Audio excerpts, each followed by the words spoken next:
Kasi napaka-finesse eh, di ba? Ito na po, please welcome, Shiel. Shiel, ang ganda ha, Shiel? Hi! Mga taga-Lamba, Laguna, hello! Anong year mo na?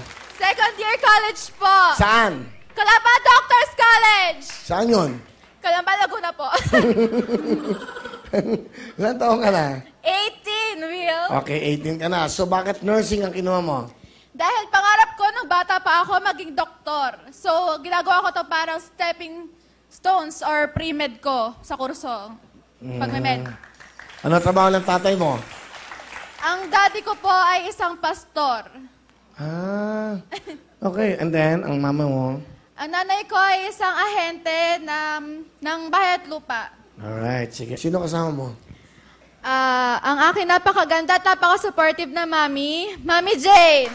Hello, Will! Nanay Jane, kamusta kayo? Ang ganda ng anak nyo. Mana po sa akin. Oo naman, tama po yun. Oo. Siyempre, ang asawa nyo, pastor, hindi kayo magsisinungaling. Ano gusto niyo sabihin? Anak, Jana, alam mo naman, sa simulat pa, ayaw ng daddy mo na mag-boyfriend ka muna. Gusto niya kasi mag-concentrate ka sa pag-aaral mo. Para sa'yo din yan.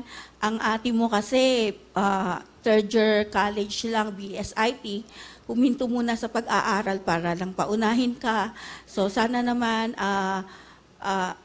isipin mo yung sacrifice ng ate mo. At nagtutulong-tulong din kami para din makatapos ka ng pag-aaral. Mahal na mahal ka namin. Ama, una sa lahat, maraming salamat kasi sa mga effort na ginagawa mo. Maliit lang yung nakikita or hindi naman stable yung sahod mo. Simula nung nawala si tita, ikaw na yung parang tumatayo na gumagastos sa amin. Ginagawa mo lahat ng effort mo para lang sa aming magkakapatid. Kahit pasaway kami, hindi kami masyado sumusunod o nagpapaprinsesa kami sa bahay. Sorry, Ma. I love you so much.